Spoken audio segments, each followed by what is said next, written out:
The desert sun bakes the cracked asphalt as a deep guttural roar echoes across the outback. This isn't just a car engine. It's Australia declaring war on sensible automotive design. While America was busy neutering its muscle cars with emission controls in the 1970s, a secret arms race was happening down under, where engineers said screw practicality and built some of the most unhinged performance machines the world has ever seen. These weren't just cars, they were mechanical dingoes with V8 hearts, bred to devour highways whole and spit out the bones. Imagine a world where your local dealership could sell you a 350 horsepower family sedan that could outrun police helicopters, or a station wagon that could smoke a Corvette while still hauling kids to soccer practice. This was Australia's golden age of muscle cars, where the only rule was there are no rules, and the results were glorious. The tragedy? You never got to experience any of it. While you were stuck with smog-choked Camaros, Aussies were tearing up backroads with fire-breathing monsters that made your American muscle look like overpriced toys. We're talking about cars so brutally fast they had to be electronically limited because the tires literally couldn't handle their power. Machines so unapologetically raw that driving one felt like wrestling a crocodile, and loving every second of it. The stories behind these automotive outlaws are crazier than a kangaroo boxing match, from factory-backed street racers that embarrassed exotic imports, to limited edition specials, so rare even most Australians have never seen one. And the reason you never got these marvels? A combination of protectionist policies, corporate politics, and the simple fact that American roads probably couldn't handle this level of automotive insanity. But buckle up, because we're about to take you on a ride through Australia's best-kept automotive secrets, the 10 fastest, meanest, most mind-blowing muscle cars that never made it to your shores. By the time we're done, you'll be ready to storm the nearest Australian consulate demanding import rights. First up is a car so iconic it became the four-wheeled equivalent of a national treasure, the Ford Falcon XB-GT, a machine that didn't just break the mold, it melted it down and recast it with extra testosterone. This is the car that proved Australians don't just build muscle cars, they weaponize them. With a 351 cubic inch V8 that sounded like Armageddon approaching, and styling so aggressive it made parking meters nervous, the XB-GT wasn't just fast, it was a statement. A statement that said we don't care about your emissions laws, your safety concerns, or your delicate sensibilities. And that was just the beginning. The steering wheel trembles in your hands as the Ford Falcon XB-GT's 351 Cleveland V8 awakens with a thunderclap that sends kangaroos scrambling for cover. This isn't just a car, it's a 140 miles per hour middle finger to automotive convention. While American muscle cars were being strangled by emission regulations in 1973, Australian engineers were stuffing what amounted to a NASCAR engine into a family sedan and calling it street legal. The XB-GT didn't just blur the line between road car and race car. It vaporized that line with a burnout that left 100 feet of rubber on the tarmac. Picture this. You're sitting in a cockpit swathed in vinyl and fake wood grain. This was the 70s after all. Your right foot controlling 300 horsepower of Antipodean fury that could launch this 2-ton beast to 60 miles per hour in 6.3 seconds, faster than a contemporary Corvette. The secret? A combination of ruthless weight saving. They even drilled holes in the bumper brackets. And an engine tuned to run on 98-octane fuel when America was stuck with 91. But raw numbers don't capture the XB-GT's magic. It's about how this car feels alive beneath you. The way the rear end squats like a predator ready to pounce when you stab the throttle. The symphony of mechanical violence as the 4-barrel carburetor opens wide and the side exit exhausts bellow like a T-Rex with a megaphone. This was a car built by enthusiasts for enthusiasts, where the safety features consisted of a driver strong enough to wrestle the unassisted steering and brave enough to face the brake fade that came after the third hard stop from triple-digit speeds. The XB-GT's cult status wasn't just earned on drag strips. It became legend through events like the Hardy-Ferodo 500, where factory-backed Falcons battled Holden Monros in what amounted to a 500-mile street fight, complete with tire-smoking slides through mountain passes and pit stops, where mechanics would literally hammer out dents before sending the cars back into battle. And then there's the styling. That Coke bottle profile and menacing front end didn't just turn heads, it severed them. The XB-GT looked fast standing still, with its shaker hood scoop and bold GT stripes screaming its intentions to the world. In Australia, this car wasn't just transportation.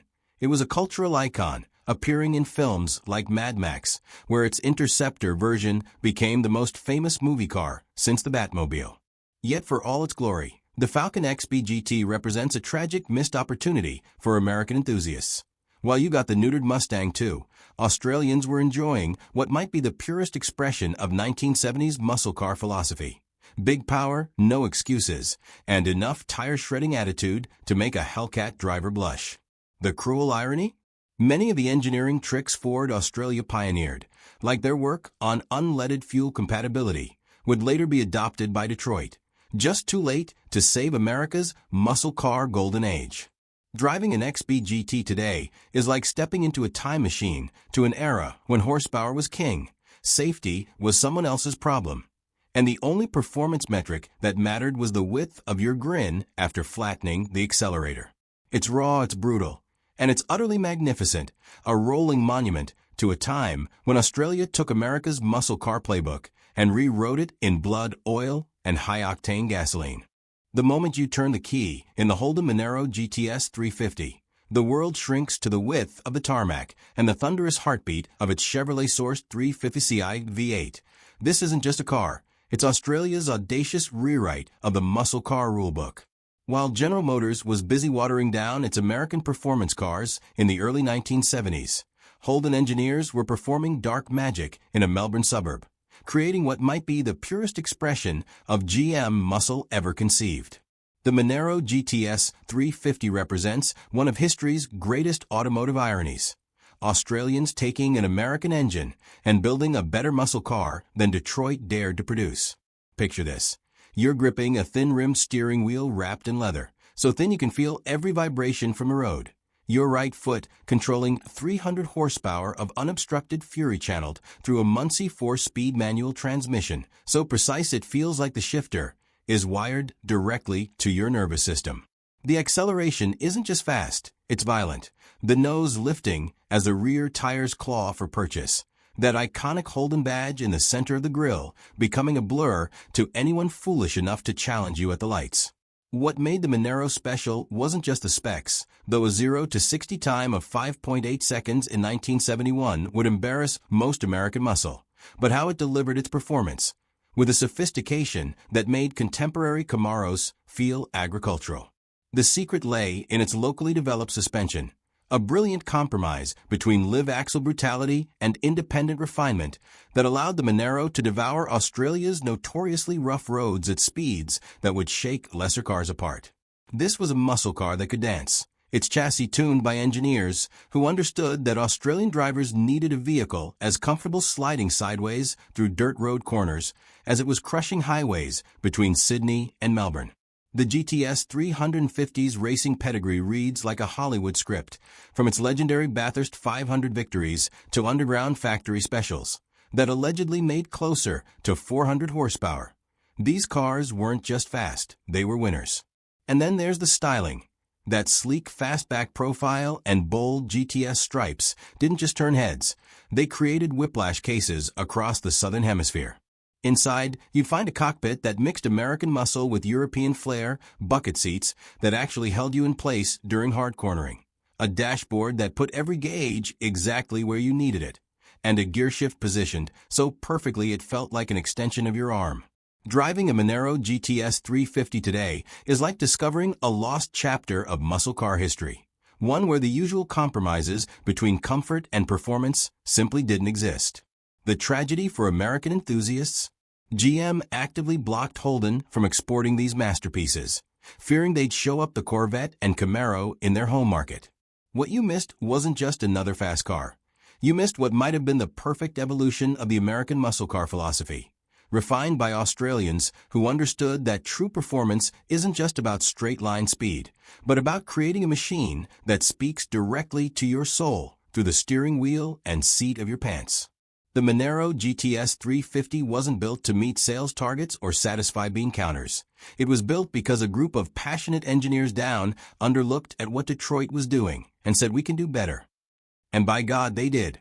The Valiant Charger E49 doesn't start, it erupts. Its triple Weber carbureted 265 Ci Hemi 6-cylinder, screaming to life with a mechanical snarl that sounds like nothing else on four wheels. This is Australia's great muscle car paradox, a vehicle that proved you didn't need 8 cylinders to dominate the streets, just enough engineering brilliance and sheer audacity to make physics question its own rules. While American muscle car fans were obsessing over V8s in the early 1970s, Chrysler Australia was quietly building what may be the most sophisticated 6-cylinder performance car ever made, a 4.3-liter masterpiece that could outrun V8s twice its size while revving to a spine-tingling 7,000 RPM. The E49 experience begins with that unforgettable engine note. Not the lazy burble of a pushrod V8, but the razor-sharp wail of a power plant that loves to live at the red line, its triple carburetors gulping air like an Olympic sprinter mid-race. Drop the clutch at 4,000 RPM, and the Charger doesn't just accelerate. It teleports, the speedometer needle sweeping towards 60 miles per hour in a mind-bending 5.8 seconds, faster than a 340 CUDA, while the rear tires struggle to contain 302 horsepower of Antipodean fury. What makes the E49 truly special isn't just its straight-line speed, but how it delivers it, with a precision and finesse that American muscle cars wouldn't match for decades. The four-wheel disc brakes, a first for an Australian muscle car, haul you down from triple-digit speeds with confidence, while the rack and pinion steering, another Aussie first, telegraphs every ripple in the road directly to your fingertips. This was a muscle car built by engineers who understood that real performance isn't just about power. It's about control, about creating a machine that makes you feel invincible without requiring superhuman reflexes to keep it pointed straight. The E49's racing pedigree reads like something out of a comic book, dominating Australia's touring car championships so thoroughly that it was effectively banned from competition, creating instant legends of drivers who could harness its explosive power. On the street, the Charger became the ultimate outlaw's ride, a car that could outrun police pursuit vehicles while carrying 4 passengers in relative comfort, its deceptively mild-mannered sedan exterior hiding what amounted to a factory-built race car. The interior smells like pure 1970s nostalgia. Vinyl seats that stick to your skin on hot days, a wood-rimmed steering wheel thin enough to feel every vibration from the road, and a gear shift that slots into each position with rifle bolt precision.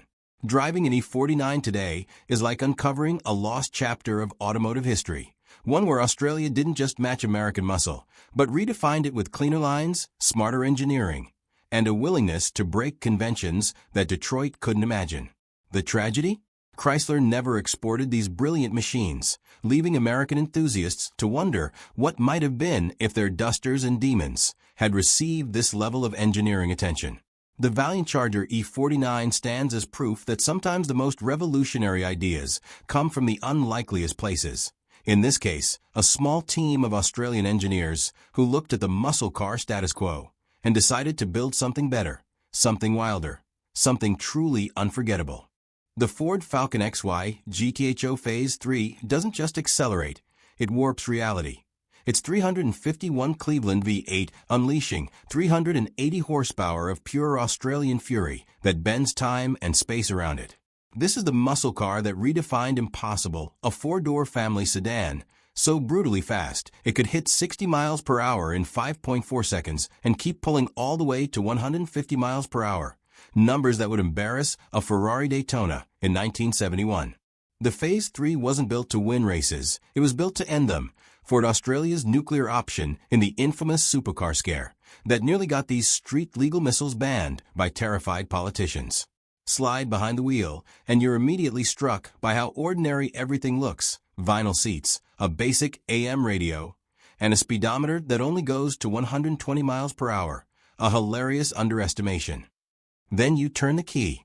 The engine fires with a concussion that vibrates your internal organs, settling into an idle that sounds like distant thunder rolling across the outback. The magic of the Phase 3 isn't just in its power, though with 380 horsepower from a factory V8 in 1971, there was plenty of that, but in how it delivers it. The specially developed top-loader 4-speed transmission slots into gear with rifle bolt precision. The limited slip diff plants all that fury to the pavement, and suddenly you're pinned to the seat as the world outside becomes a high-speed blur. This was a car built by mad scientists who took everything Americans knew about muscle cars and turned it up to 11 lightweight body panels, a race-tuned suspension that could handle corners, unlike its floaty American cousins, and an engine breathing through a massive 780 CFM Holley carburetor that gulped fuel like a top-fuel dragster. The Phase 3's legend was cemented at Bathurst, where these four-door monsters dominated against purpose-built racing machines, their durability proving as impressive as their speed. Driving one today is like strapping into a time machine to an era when horsepower was king and safety regulations were mere suggestions. The unassisted steering requires arms like a blacksmith's, the brakes demand serious planning ahead, and the lack of seatbelts, in many cases, becomes terrifyingly apparent when you realize how fast you're actually going. The Phase 3 represents the absolute peak of Australian muscle, a car so potent it scared its own creators, so fast it became political dynamite, and so iconic that well-preserved examples now command seven-figure prices. It's raw, it's brutal, and it's utterly magnificent, a rolling middle finger to convention that proves sometimes the most extraordinary machines come in the most ordinary packages. The moment you stab the throttle in a Holden Torana A9X, the world fractures into a kaleidoscope of screaming tires, howling V8 thunder, and the unmistakable scent of Castrol R racing oil. This isn't just a car, it's Australia's ultimate middle finger to automotive sanity. While American muscle cars were wheezing through the smog-choked 1970s, Holden engineers were creating what might be the most focused performance machine ever to wear license plates. A street-legal race car so brutally effective it won Bathurst by a record margin that still stands today. The A9X experience assaults all your senses simultaneously, your hands wrestling with unassisted steering that telegraphs every pebble on the road, your ears bombarded by the 5.0L V8's apocalyptic roar through side-exit exhausts, your spine compressing under acceleration, so violent it feels like the horizon is being yanked toward you by invisible cables. This was no ordinary muscle car. It was Holden's secret weapon in Australia's supercar wars, packing a race-bred suspension, four-wheel disc brakes, and a differential cooler so effective it became standard equipment on NASCAR vehicles years later. The numbers alone are staggering. 0 to 60 miles per hour in 5.2 seconds, a top speed nudging 160 miles per hour, and enough lateral grip to make contemporary Corvettes blush. But what truly sets the A9X apart is how it makes you feel like a racing god even at legal speeds. Every input is magnified tenfold. The throttle responds like it's wired directly to your central nervous system.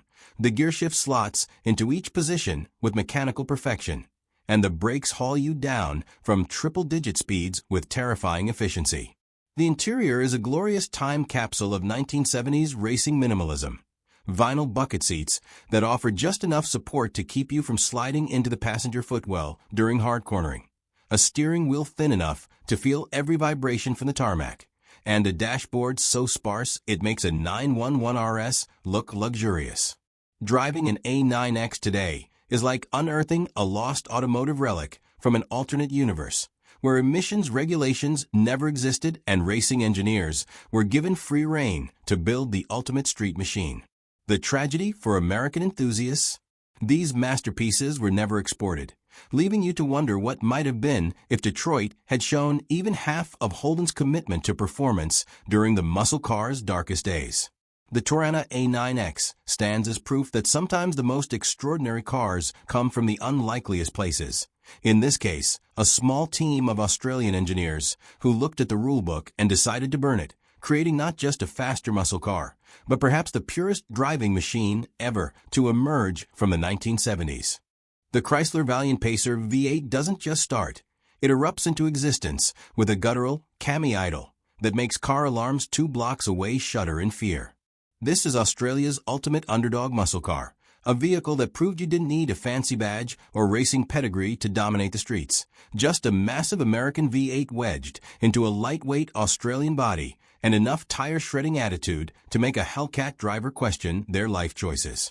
While Detroit was busy watering down its muscle cars in the mid-1970s, Chrysler Australia was stuffing 318 cubic inches of pure American iron into their locally built Valiant, creating what might be history's most improbable performance hero. The moment you drop the hammer, the Pacer transforms from mild-mannered family sedan to asphalt-eating monster. The nose rises as the rear suspension squats. Those skinny 70s tires struggle for traction. And suddenly you're surfing a tsunami of torque that pulls like a freight train from idle to redline. What makes the Pacer special isn't just its straight-line speed. Though 0 to 60 miles per hour in 6.8 seconds was seriously quick for 1976, but how it delivers its performance. With a rawness and immediacy that modern performance cars have air-conditioned out of existence. The unassisted steering waits up beautifully at speed. The thin-rimmed will telegraphing every nuance of the road surface directly to your palms. The suspension, a bizarre but brilliant compromise between American comfort and Australian toughness, soaks up brutal outback roads while still keeping the car remarkably flat through corners. And then there's the sound, that glorious, unfiltered V8 roar pouring through the exhaust with zero regard for noise regulations or neighborly goodwill. The interior is a time capsule of 1970s automotive optimism. Vinyl seats that double as griddles in summer, a dashboard that looks like it was designed by a geometry teacher on LSD, and a gearshift that throws long enough to qualify as an upper body workout. Driving a Pacer V8 today is like discovering a lost chapter of muscle car history, one where performance wasn't measured in lap times or horsepower figures, but in grins per gallon and the number of rearview mirrors you could fill with tire smoke. The tragedy? These Aussie-American hybrids never made it stateside, leaving American enthusiasts to wonder what might have been if Chrysler US had shown even half the courage of its Australian division during the muscle car's darkest days. The valiant Pacer V8 stands as proof that sometimes the most exciting performance cars come from the unlikeliest places. In this case, a bunch of rebellious Aussie engineers who looked at corporate bean counters and said, yeah, nah, we're putting the V8 in anyway. The moment you thumb the starter button on the Holden Commodore HSV GTS Maloo, the 6.2-liter supercharged LSA V8 detonates to life with a concussive bark that echoes like a shotgun blast across the outback. This isn't just a OODA, it's a 580 horsepower middle finger to automotive convention that proves Australia saved its wildest muscle car for last. While America abandoned the muscle truck concept after the El Camino's demise, Holden's performance division was perfecting what might be the most insane factory vehicle ever conceived, a high-riding, rear-wheel drive pickup that could outrun a Porsche 911 while still hauling lumber. The Maloo experience assaults your senses from the first millisecond. The supercharger's demonic whine slicing through the V8's thunder as you bury the throttle. The rear tires frantically searching for traction as the horizon rushes toward you like a rewinding VHS tape. And the unmistakable scent of burning rubber mixing with premium unleaded as the digital speedometer blurs past illegal numbers with terrifying ease. This was no parts bin special. Every component was engineered for apocalyptic performance, from the magnetic ride suspension that could switch from boulevard cruiser to track terror at the twist of a dial, to the 6-piston Brembos that could haul this 1.8-ton beast down from 100 miles per hour like it hit an invisible wall. The interior is a beautiful paradox, luxurious enough for a CEO with Recaro seats and soft-touch leather, yet raw enough for a burnout artist with a pistol-grip shifter and enough Alcantara to upholster a fighter jet cockpit. Driving a Maloo is like taming a wild dingo with your bare hands, deceptively manageable at low speeds, but always one throttle stab away from absolute anarchy. The genius lies in how it blends American muscle brutality with European precision. The Corvette-derived V8 delivers earth-moving torque from idle to redline, while the chassis dances through corners with a grace that defies its pickup truck proportions. This was Australia's last great muscle car hurrah before the electric age, a vehicle that laughed in the face of practicality while delivering performance numbers that embarrassed supercars costing 3 times as much. The tragedy? GM killed Holden before most Americans even knew this masterpiece existed, leaving you to wonder what might have been if Chevy had sold these alongside the Silverado, a factory-built hot rod pickup that could smoke Mustangs at stoplights while still towing your boat to the lake. The Maloo stands as proof that Australia's muscle car spirit burned brightest just before the lights went out, a final glorious screw you to the automotive establishment that will never be replicated. The moment the Ford Falcon FPV GTFS 5.0-liter supercharged V8 erupts to life with a thunderclap that shakes garage windows 3 blocks away, you realize this isn't just a car. It's Australia's final, glorious declaration of war against the rising tide of automotive mediocrity. As the world shifted toward eco-friendly hybrids in the early 2010s, Ford Performance Vehicles, FPV, responded by creating what might be the most unapologetically brutal sedan ever to wear a factory warranty. A 451 horsepower, rear-wheel drive ballistic missile that could outdrag a BMW M5 while costing half as much. The GTF experience begins with that starter button press. The engine fires with the subtlety of a grenade detonation, settling into an idle that pulses through your sternum like a bass line at a metal concert. Slide into the Recaro seats, firm enough to hold you during cornering, plush enough for cross-continent blasts, and you're immediately struck by how perfectly the thick-rimmed steering wheel fits in your hands, how the pistol grip shifter begs to be slammed through gears, how every control feels designed by drivers for drivers. Stab the throttle and the supercharger's demonic whine drowns out all rational thought as the rear tires struggle to contain the tsunami of torque. 0 to 60 miles per hour disappears in 4.6 seconds. But numbers can't capture how violently this four-door assaults your senses. The magic lies in how FPV blended American muscle with German precision. The suspension soaks up brutal Australian backroads while remaining taut enough to shame European sports sedans on twisty tarmac.